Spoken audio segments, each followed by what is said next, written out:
ఓం నమో వెంకటేశాయ.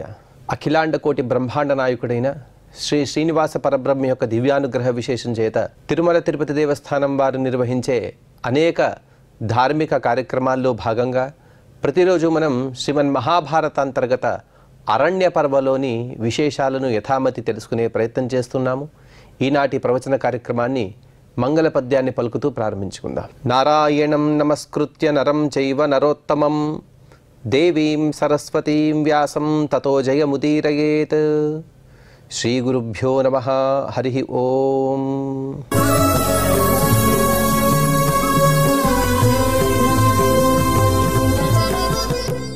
అజగర రూపంలో ఉండేటువంటి నహుషుడికి అలాగే ధర్మరాజు గారికి ఎన్నో సంవాదాలు జరుగుతూ ఉన్నాయి. పరస్పరంగా ఒకరికి ఉన్నటువంటి జ్ఞానాన్ని మరొకరు ఇచ్చిపుచ్చుకుంటూ ఉన్నారు. ఇదంతా కూడా ఎందుకు అంటే ధర్మరాజు అలాగే నహుషుడైన వీరిద్దరూ కూడా సకల శాస్త్రవేత్తలే, అన్ని శాస్త్రాలు చక్కగా తెలిసిన వారే. కానీ వారి సంభాషణ ద్వారా ప్రపంచం మొత్తం కూడా ఇటువంటి జ్ఞానాన్ని పొందాలి అనే ఒక సద్భావంతో వారిద్దరు కూడా అనేక విషయాలను వారు మాట్లాడుకుంటూ ఉన్నారు. అందులో భాగంగా పూర్వం ధర్మరాజు గారు అడిగిన విధంగా 3 విధాలైనటువంటి జీవులుంటారు.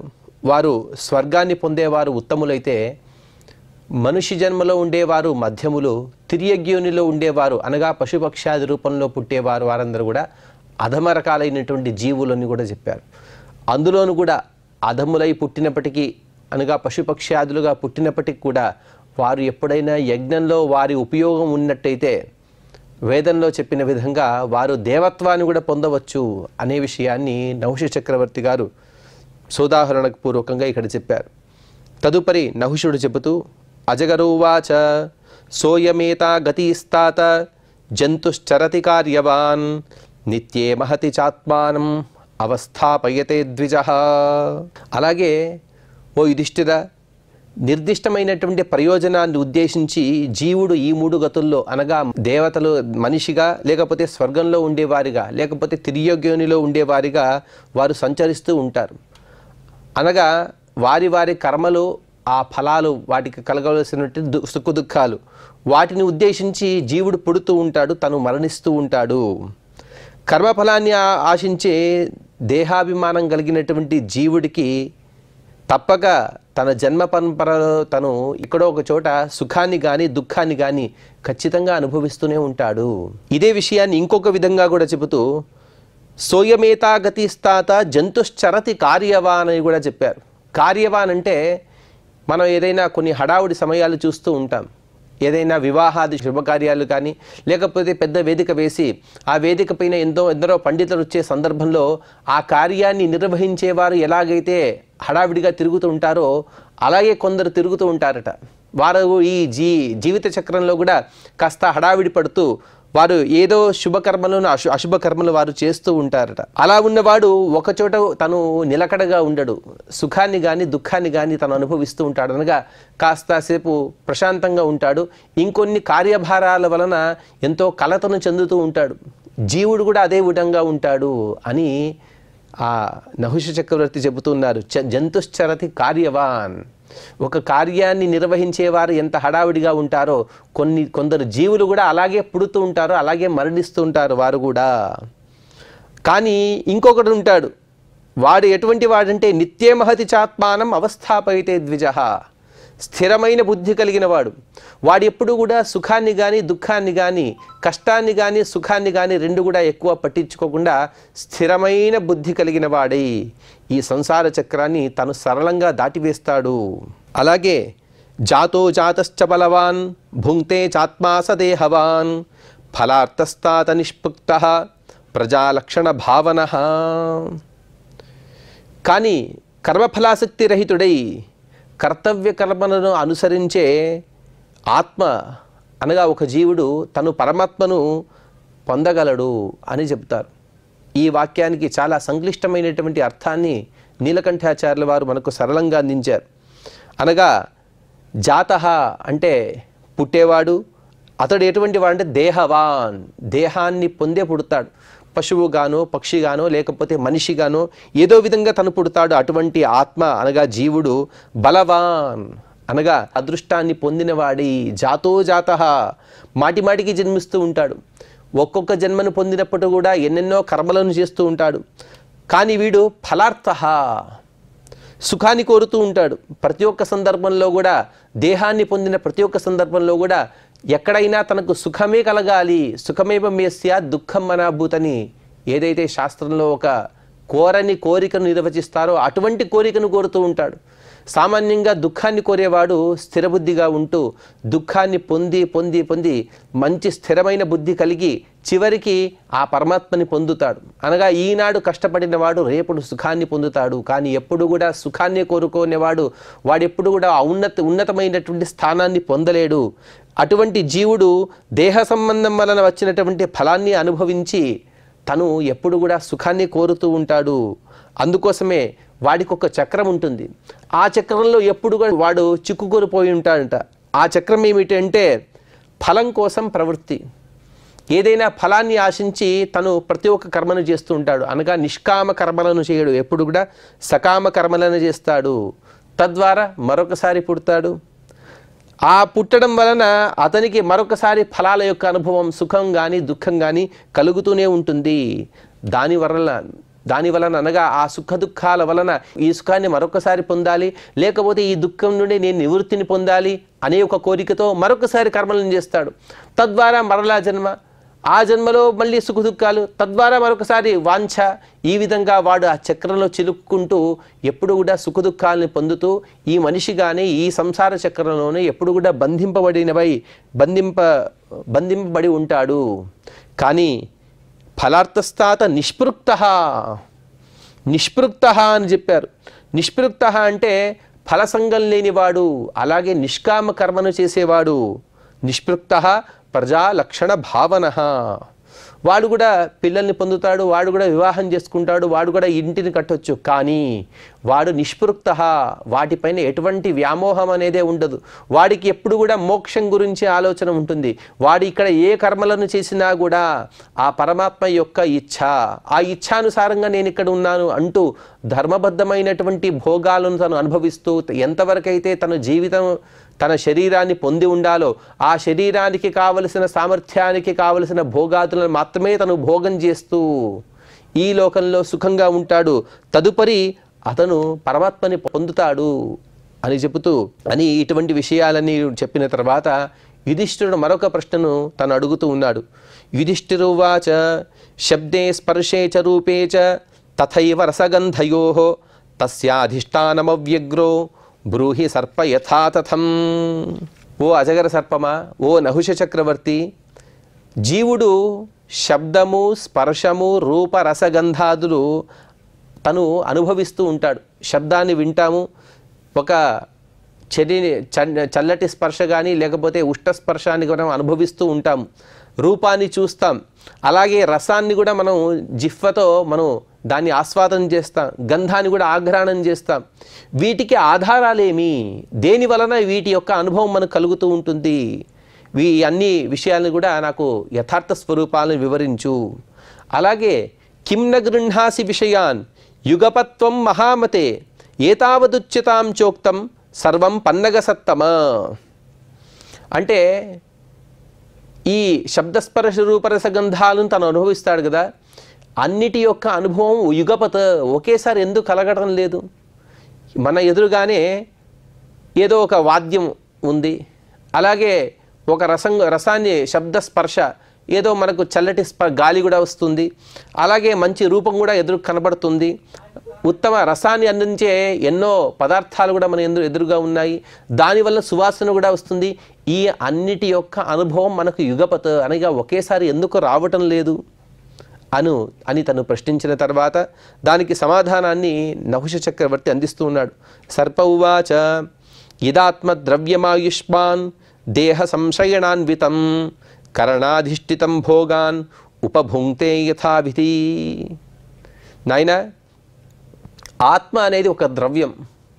ద్రవ్య గుణకర్మ సామాన్య విశేష సమవాయ అభావాః సప్తపదార్థాః అని చెప్పిన తర్వాత పృథివ్యప్తేజో వాయువాకాశ కాల ఆత్మ దిగాంసి మనాంసి నవైవ అని 9 లేకపోతే అనంత పదార్థాలు ఈ విధంగా ఒక్కొక్కరు ఆత్మని కూడా ఒక ద్రవ్యంగా నిర్వచించారు. అటువంటి ద్రవ్య రూపమైనటువంటి ఆత్మ తను స్థూల మరియు సూక్ష్మ అనే కొన్ని శరీరాలను పొందుతాడు. ఆ శరీరాలను ఆశ్రయించి ఆ శరీరాలలో ఉండేటువంటి ఇంద్రియాలు, ఆ ఇంద్రియాల యొక్క సంయోగంతో ఎన్నో కర్మలను ఆచరించి సుఖాన్ని కానీ దుఃఖాన్ని కానీ పొందుతాడు. ఇదే విషయాన్ని భగవద్గీతలో కూడా చెప్తారు. ఆత్మేంద్రియ మనోయుక్తం భోక్తేత్యాహురు మనీషిణ అని చెప్పిన విధంగా ఆ ఆత్మ శరీరాన్ని పొందాలి. శరీరాన్ని పొంది ఇంద్రియాల ద్వారా సుఖాన్ని కానీ దుఃఖాన్ని కానీ పొందుతూ ఉంటాడు. జ్ఞానం చైవాత్ర బుద్ధిశ్చ మనశ్చ భరతర్షభ తస్య భోగాధికరణే కరణాని నిబోధమే. కానీ రూపాది ఆకారాలు, ఆ రూపాది ఆకారాలను గ్రహించేటువంటి బుద్ధివృత్తియే జ్ఞానము. అనగా ఇక్కడ ఇంద్రియాలకు అలాగే జ్ఞానానికి కాస్త భేదం చూపించేటట్టుగా అనిపిస్తూ ఉన్నది. అలాగే ఆత్మ తన సుఖానికి దుఃఖానికి ఇటువంటి భోగాలు అనగా సుఖమైన దుఃఖాన్ని కానీ తను అనుభవించవలసింది కాబట్టి రెండు కూడా భోగమనే వ్యవహరిస్తూ ఉంటారు శాస్త్రంలో. ఆ భోగాలను అనుభవించడానికి ఆధారమైనది ఈ శరీరం. ఈ శరీరం లేనిదే సుఖాన్ని కానీ దుఃఖాన్ని కానీ అనుభవించలేడు. కానీ జ్ఞానం కానీ బుద్ధి కానీ మనస్సు కానీ ఇవన్నీ కూడా వాటికి సాధనాలు అని ఆ నహుష చక్రవర్తి చెబుతూ మనసా తాతపర్యేతి క్రమశో విషయానిమాన్ విషయాయతనస్థోహి భూతాత్మ క్షేత్రమస్థితః.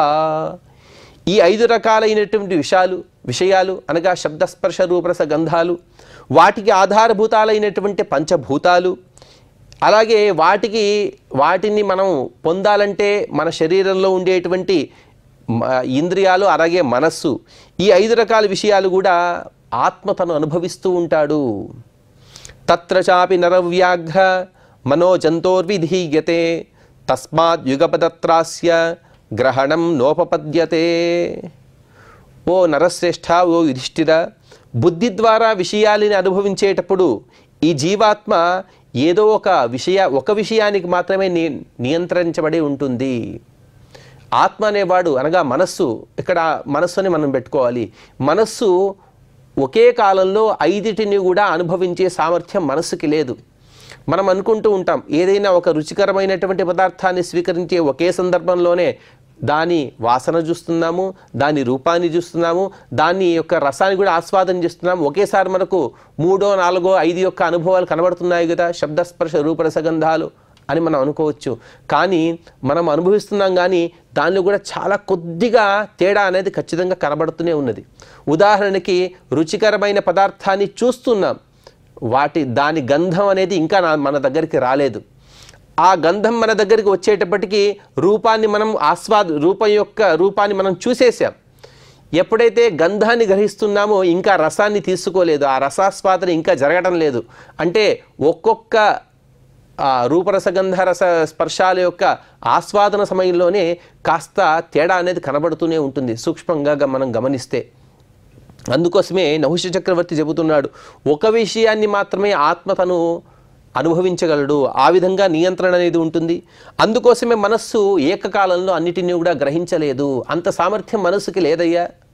అలాగే స ఆత్మ పురుష వ్యాఘ్ర భ్రువోరంతరమాశ్రితః బుద్ధిం ద్రవ్యేషు సృజతి వివిధేషు పరావరం.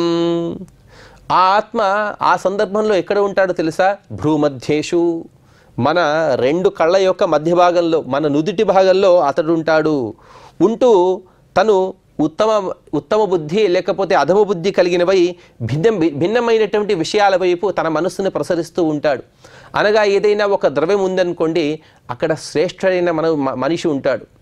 ఆ శ్రేష్ఠుడైన మనిషి ఏం చేస్తాడంటే రూపరసగంధాల యొక్క పదార్థాలను చూస్తూ ఇవన్నీ కూడా నశ్వరాలు, కానీ ఇప్పుడు నేను భోగం చేయాలి కాబట్టి దానిపైన ఎటువంటి వ్యామోహం లేకుండా పరమాత్మ యొక్క ప్రసాదంగా భావిస్తూ తను స్వీకరిస్తాడు. కానీ జీవుడేమనుకుంటాడంటే నాకు ఇటువంటి ద్రవ్యాలు ఎప్పుడూ ఉండాలి, ఇదే శాశ్వతము, ఈ సుఖమే మనకు ఎప్పుడూ ఉండాలి అని ఇత్యాది భావనలతో ఆ సంసారంలో తను కొట్టుమిట్టాడుతూ ఉంటాడు. బుద్ధేరుత్తర కాలాచ వేతనా దృశ్యతే బుధైః ఏష వై రాజశార్ధూల విధిః క్షేత్రజ్ఞ భావనః. విద్వాంసుల విషయంలో బుద్ధి క్రియాన్వితం అయిన తర్వాతే, అనగా బుద్ధి క్రియతో పాటు కూడిన తర్వాతే ఒక విచిత్రమైనటువంటి అనుభూతి వస్తూ ఉంటుంది. దాన్నే క్షేత్రజ్ఞ భావన అని అంటారు. అనగా మనం ఏదైనా ఒక పదార్థాన్ని స్వీకరించే సందర్భంలో ఈ పదార్థం యొక్క పుట్టుక ఎక్కడినిది, ఈ పదార్థాన్ని సృష్టించిన వాడు పరమాత్మ, ఇటువంటి ఎన్నో అనంతమైనటువంటి పదార్థాలను సృష్టించిన పరమాత్మ తప్ప మనకేదీ వద్దు అని ఎవరైతే అనుకుంటాడో వాడిని క్షేత్రజ్ఞుడు అంటారు అని ఆ నహుషుడు చెప్పిన తర్వాత దానికి మరొక ప్రశ్నలను యుధిష్ఠిరుడు అందంగా అడుగుతున్నాడు. యుధిష్ఠిరువాచ మనసశ్చాపి బుద్ధేశ్చ బ్రూహి మే లక్షణం పరం ఏతదధ్యాత్మ విదుషాం పరం కార్యం విధీయతే. ఓ సర్పరాజా, మనస్సుకి బుద్ధికి ఎంతో తేడా మీ మాటల ద్వారా మనకు తెలిసి వస్తుంది. అలాగే ఈ మనస్సు యొక్క లక్షణం ఏమిటి, బుద్ధి యొక్క లక్షణం ఏమిటి? ఎందుకంటే ఎవరైతే అధ్యాత్మవేత్తలు ఉంటారో వారికి మాత్రమే ఈ విషయాలు తెలిసి వస్తూ ఉంటాయి. అలాగే అధ్యాత్మవేత్తల యొక్క ఆ దారిలో ప్రవేశించే వారికి ఎవరైతే ఉంటారో వారికి ఈ లక్షణం తెలుసుకుంటే వారు అధ్యాత్మ విద్యలో చక్కగా ప్రవేశించవచ్చు. కాబట్టి బుద్ధి యొక్క అలాగే మనస్సు యొక్క లక్షణాన్ని మీరు తెలియపరచండి అని అడిగిన తర్వాత అందుకు ఆ నహుష చక్రవర్తి చెబుతూ సర్ప ఉవాచ బుద్ధిరాత్మానుగాతీవ ఉత్పాతేన విధీయతే తదాశ్చితా హి సాజ్ఞేయ బుద్ధిస్తస్యేష్వినీ భవేత్. అలాగే బుద్ధిరుత్పద్యతే కార్యాన్ మనస్తూత్పన్నమేవ హి బుద్ధేర్గుణవిధానేన మనస్తద్గుణవద్భవేత్ అని ప్రశ్న అడగగా అందుకు నహుషుడు సమాధానమిస్తున్నాడు. నాయన, ఆత్మ ఎన్నో సుఖాన్ని కానీ దుఃఖాన్ని కానీ భోగిస్తూ ఉంటాడు. ఆ భోగమోక్షాలను సంపాదించి పెట్టేది బుద్ధి యొక్క పని. అనగా బుద్ధి యొక్క ప్రయోజనం ఏమిటి అంటే సుఖాన్ని కానీ దుఃఖాన్ని కానీ ఆత్మకు తను అందించడమే బుద్ధి యొక్క పని. అలాగే ఆత్మను ఆశ్రయించి మాత్రమే బుద్ధి విషయాల వైపు ప్రసరిస్తూ ఉంటుంది. అనగా బుద్ధి ఏదో స్వతంత్రము అది అలాగే వెళ్ళిపోతుంది మనం అనుకోలేము. ఎందుకంటే ఆత్మానుసారిణి బుద్ధి అని శాస్త్రంలో చెబుతారు. ఆత్మ ఏ విధంగా అయితే తను ఆలోచిస్తూ ఉంటాడో బుద్ధి కూడా అదే విధంగా పోతూ ఉంటుందని మనం వినే ఉంటాం. అందుకోసమే ఆత్మకు ఈ చైతన్య శక్తి రూపంలో ఉండేటువంటి బుద్ధి ద్వారా ఎంతో సంబంధం ఉన్నది. ఆ బుద్ధి యొక్క గుణ విధానం వలనే తన జ్ఞానశక్తి ప్రభావంతోనే మనస్సు గుణసంపన్నం అవుతుంది. అందుకోసమే బుద్ధి కార్యం యొక్క ఆరంభం నుండి ప్రకటమవుతూ ఉంటుంది, కానీ మనస్సు మాత్రం నిరంతరంగా ఉంటుంది. కార్యాన్ని చూసిన తర్వాతే కారణం అనేది వ్యక్తమవుతూ ఉంటుంది. అనగా ఎక్కడైనా ఏదైనా కార్యము కారణము కనబడుతుంది అంటే అక్కడ ఆత్మ మరియు బుద్ధి వీరి యొక్క మనం ఉదాహరణగా చెప్పుకోవచ్చు. ఉదాహరణకి ఈ బుద్ధి ఏ విధంగా అయితే పోతుంటుందో ఆత్మ కూడా అలాగే ఆలోచిస్తాడని మనం అనుకుంటూ ఉంటాం. కానీ అలా కాదు. ఆత్మ యొక్క ఆలోచన వలనే బుద్ధి ఆయా కార్యాల్లో ప్రసరిస్తూ ఉంటుంది. ఏతద్విశేషణం తాత మనోబుద్ధ్యోర్యతంతరం త్వమప్యత్రాభిసంబుద్ధః కథం వా మన్యతే భవాన్. ఈ విధంగా కాస్త ఆత్మ యొక్క లక్షణాన్ని బుద్ధి యొక్క లక్షణాన్ని చెప్పిన తర్వాత తన అనుభవాన్ని అనగా నీ యొక్క అనుభవాన్ని కూడా చెప్పవయ్యా అని నహుషుడు అడుగుతూ ఉన్నాడు. మనస్సు మరియు బుద్ధి ఈ రెండింటికి విశిష్టమైనటువంటి శక్తియుక్తులు ఉన్నాయి. మనస్సు ఏ విధంగా అయితే వెళుతూ ఉంటుందో దాన్ని అనుసరించియే బుద్ధి కూడా వెళుతూ ఉంటుంది. ఇవన్నీ కూడా మనఃప్రగ్రహవాన్ నరః అని మనం గీతలో చెప్పిన విధంగా అక్కడ తెలుసుకుంటాం విషయాలన్నీ కూడా. వీటి మధ్య గల ఆంతర్యము చాలా ఉన్నది. ఈ విషయాలన్నీ కూడా నీకు తెలిసినవే. అందుకోసమే ఈ విషయంలో నీకేదైనా అభిప్రాయం ఉన్నదా, నేను చెప్పింది సరి అయిందా కాదా చెప్పమని ఆ సర్పరూపంలో ఉండేటువంటి నహుష చక్రవర్తి అడిగిన తర్వాత అందుకు యుధిష్ఠిరుడు చెబుతూ ఉన్నాడు. అహో బుద్ధిమతాం శ్రేష్ఠ శుభా బుద్ధిరియం తవ విదితం వేదతవ్యం తే కస్మాత్ సమనుపృచ్ఛసి. ఓ బుద్ధివంతుల్లో శ్రేష్ఠుడైనటువంటి ఓ నహుష చక్రవర్తి, నీ బుద్ధి అత్యంత ఉత్తమమైనది. అత్యంత బుద్ధివంతులలో నీవు శ్రేష్ఠుడైన వాడివి. ఇక నీవు తెలుసుకోవలసిన విషయాలన్నీ కూడా ఏవీ లేవు, అన్నీ కూడా నీవు తెలుసుకున్నావు. నీవు తెలుసుకుని నన్ను పరీక్షిస్తున్నావా, నీ ముందు నేనెంత అని ధర్మరాజు గారు చెబుతున్నారు. సర్వజ్ఞం త్వాం కథం మోహః ఆవిశత్ స్వర్గవాసినం ఏవమద్భుత కర్మాణం ఇతి మే సంశయో మహాన్. ఓ నహుష చక్రవర్తి, నీవు సర్వజ్ఞుడివి. ఎన్నో విషయాలు ఎంతో గ్రంథాలు అధ్యయనం చేస్తే కానీ ఇన్ని మాటలు పలకలేరు. అటువంటి అద్భుతమైనటువంటి ఎన్నో విషయాలని చెప్పావు. అలాగే ఎన్నో యజ్ఞాలను చేశాను, స్వాధ్యాయం కూడా ఎంతో కాలం చేశాను. ఇన్ని శుభకార్యాలు చేసినటువంటి నీవు ఎలా దుష్కర్మలను చేశావు? తద్వారా ఇటువంటి దుస్థితి నీకెందుకు కలిగినది అని తను అడిగినందుకు ఆ సర్పం తను సమాధానమిస్తోంది. సర్ప ఉవాచ సుప్రజ్ఞమపి చేచ్చూరం బుద్ధిరమోహయతే నరం వర్తమాన సుఖే సర్వో ముహ్యతీతి మతిర్మమ. నాయన, మనిషి ఎన్నో పరాక్రమమైనటువంటి కార్యాలను చేస్తాడు, ఎన్నో యుద్ధాలను చేస్తాడు, ఎన్నో సంపదలను కూడా తను సంపాదిస్తాడు, మంచి ప్రజ్ఞావంతుడై ఉంటాడు. కానీ అతని దగ్గర ఎప్పుడైతే సంపద అనేది వస్తుందో అదే సందర్భంలోనే బుద్ధి మోహయతే నరం, అన్ని సంపదలు వచ్చినప్పుడే తను ఎన్నో చేయరాని పనులను చేస్తాడు, అధర్మాలను అప్పుడే చేస్తాడు. వర్తమాన సుఖే సర్వో ముహ్యతీతి మతిర్మమ, ఎన్నో సుఖాల్లో మునిగి తేలేవారే ఎన్నో అధర్మాలను చేస్తుంటారని నా నిశ్చితమైనటువంటి అభిప్రాయము. దానికి ఉదాహరణ కూడా చెబుతాను విను. సోహమైశ్వర్యమోహేన మదా విష్ణో యుధిష్ఠిర పతితః పతి సంబుద్ధః త్వాం తు సంబోధయామ్యహం. ఓ యుధిష్ఠిర, నేనెన్నో సత్కార్యాలను చేశాను, అలాగే ఎన్నో పరాక్రమాన్ని కూడా చూపించాను, తద్వారా ఈ సమస్త ప్రపంచాన్ని కూడా చక్రవర్తిగా ఉన్నాను. ఎన్నో ఐశ్వర్యాలను పొందాను, ఆ ఐశ్వర్యం వలన నాకు మదం కూడా వచ్చేసింది, అహంకారం వచ్చినది, తద్వారా నేను అధోగతి కావలసి వచ్చినది. ఇక నా ఐశ్వర్యం అనేది లేకపోతే నేను చూపించినటువంటి పరాక్రమం అనేది నన్ను అధోగతి కాకుండా ఆపినదా? అందుకోసమే ఎప్పుడు కూడా తెలివితనంతో మనం ఉండాలని నేను హెచ్చరిస్తున్నాను నీకు. ఎప్పుడు కూడా ఐశ్వర్యాన్ని పొందు, లేకపోతే నీ పరాక్రమాన్ని చూపించి సమస్త ప్రపంచాన్ని కూడా నీ వశం చేసుకోమని చెప్పట్లేదు నీకు. ఎప్పుడు కూడా తెలివితనంతో ఎప్పుడు నీ వ్యవహరిస్తే నీవు ఖచ్చితంగా మంచి గతిని, సద్గతిని పొందగలవు. కృతకార్యం మహారాజా త్వయా మమ పరంతప క్షీణశాపశుకృచ్ఛ్రోమే త్వయా సంభాష్య సాధునా. ఓ పరంతప, ఓ మహారాజా, ఓ యుధిష్ఠిర, ఈరోజు నీవు నాకెంతో సహాయం చేశావు. నీలాంటి సజ్జనుడితో సంభాషణ చేయడం అనేదే నాకెంతో పుణ్యకరము, నా అదృష్టము. ఎందుకంటే ఇప్పుడు శాపం యొక్క నివృత్తి నాకు కలిగినది. అహం హి దివి దివ్యేన విమానేన చరన్ పురా అభిమానేన మత్తస్సన్ కంచిన్నాన్యమచింతయన్. పూర్వం నేను స్వర్గానికి అధిపతిగా ఉన్నప్పుడు ఒక దివ్యమైనటువంటి విమానాన్ని అధిరోహించి ఆకాశంలో తిరుగుతూ ఉన్నాను. ఆ సమయంలో అహంభావాన్ని పొందినవాడై ఐశ్వర్య మదమత్తుడిని ఎవరిని కూడా లక్ష్య పెట్టేవాడిని కాదు. నా ఎదురుగా ఎంతోమంది వచ్చినా కూడా వారికి, అనగా నాకన్నా పెద్దవారు వచ్చినా కూడా వారికి నమస్కారం చేసేవాడిని కాదు. ఇదంతా కూడా, దీనికంతటి కూడా కారణం ఏమిటంటే నా ఐశ్వర్యం వలన వచ్చినటువంటి మదము. బ్రహ్మర్షి దేవగంధర్వ యక్ష రాక్షసపన్నగాః కరాన్ మమ ప్రయచ్చంతి సర్వే త్రైలోక్యవాసినః. నేను త్రిలోకాధిపత్యాన్ని పొందిన తర్వాత బ్రహ్మర్షులు, దేవతలు, గంధర్వలు, యక్షులు, రాక్షసులు, అలాగే సర్పజాతుల వారు, ఈ విధంగా 3 లోకాల్లో ఉండేటువంటి సమస్తులు అందరూ కూడా వచ్చి నాకు పన్ను చెల్లించేవారు. అంతటి గొప్ప పదవిని నేను పొందాను. చక్షుషాయం ప్రపశ్యామి ప్రాణినం పృథివీపతే తస్య తేజో హరామ్యాశు తద్ది దృష్టే బలం మమ.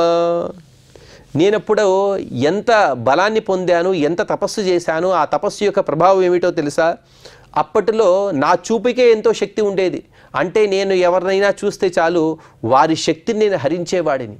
అంత శక్తి సంపదలు నాకుండేవి. బ్రహ్మర్షీణాం సహస్రం హి ఉవాహ శిబికాం మమ సమాం అపనయో రాజన్ భ్రంశయామాస వైశ్రియః. అప్పటిలో నాకున్నటువంటి శక్తియుక్తుల వలన, అలాగే బలం వలన నేను ఒక చేయని కర్మలను చేశాను. అదేమిటంటే బ్రహ్మర్షులందరూ కూడా నా పల్లకిని మోసే విధంగా నేను ఆజ్ఞాపించాను. ఆ దుష్కృతం వలనే నా సమస్తమైనటువంటి ఐశ్వర్యం నశించిపోయింది. కాబట్టి ఐశ్వర్యం ఉన్నా, ఐశ్వర్యం లేకపోయినా ఎప్పుడు కూడా తెలివితనంతో మనం వ్యవహరించాలి. తద్వారా మాత్రమే మనం ఇహలోకంలోనైనా పరలోకంలోనైనా సుఖంగా ఉండగలము.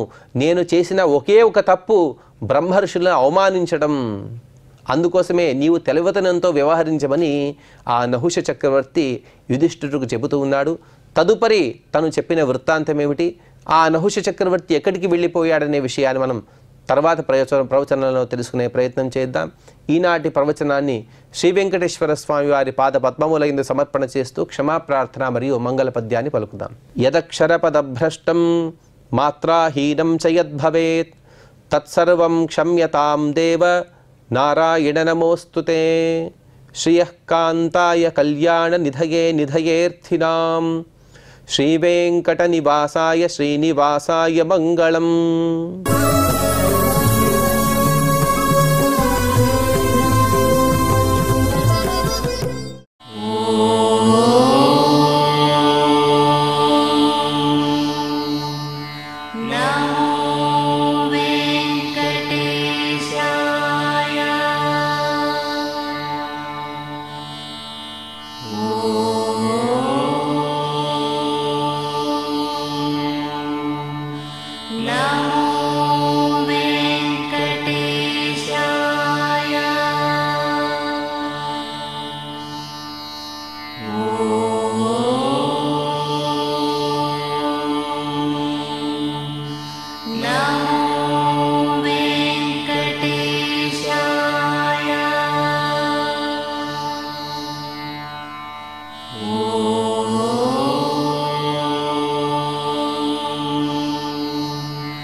Oh